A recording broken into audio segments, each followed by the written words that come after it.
que j'ai compris de ce texte, mais nous allons l'examiner, et je vais l'examiner aussi comme citoyen français, c'est qu'une option principale était choisie avec l'augmentation des cotisations. C'est un sujet qui doit être un sujet d'intelligence nationale.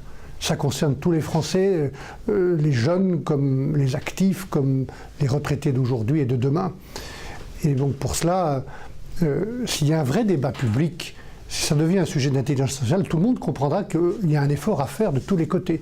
Ce que j'espère, c'est que par rapport à d'autres réformes utiles du passé, mais qui n'ont pas été suffisantes, on doit saisir cette occasion pour avoir le courage de faire une vraie réforme qui soit durable.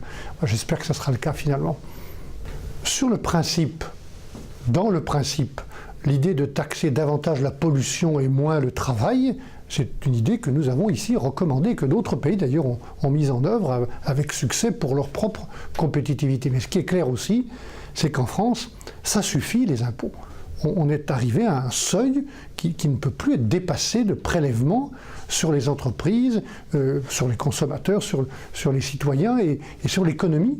Donc il faut maintenant avoir le courage, c'est pour ça que j'appelle au courage politique à la fois de ceux qui gouvernent le pays par des réformes qui ne sont pas toujours populaires, et puis aussi de l'opposition qui doit elle aussi avoir le courage de soutenir le gouvernement s'il fait des réformes fortes et durables.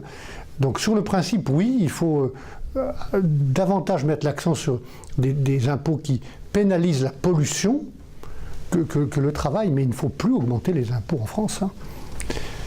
Le principal défi, c'est celui de l'emploi, de la croissance, de la compétitivité. C'est la première des batailles aujourd'hui que nous menons. Préalablement, il fallait qu'on remette de l'ordre dans les marchés financiers, les remettre au service de l'économie plutôt qu'à leur propre service, remettre des règles, de la morale. C'est ce que j'ai fait depuis 4 ans et nous y sommes presque. Remettre de la gouvernance dans la zone euro, où nous ne respections pas le règlement de copropriété. C'est ce que nous avons fait aussi. Mais le moment est là maintenant de mettre l'accent sur l'emploi, la croissance, l'industrie.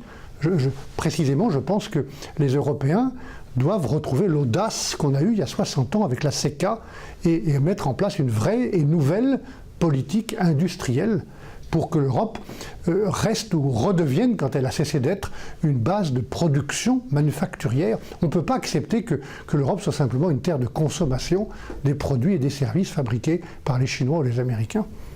La résolution, c'est fait pour que les banques payent pour les banques quand elles sont en difficulté, et non pas les contribuables. Ça suffit là aussi de faire appel aux contribuables pour payer les erreurs des banques. Donc c'est un des piliers de ce qu'on appelle l'union bancaire.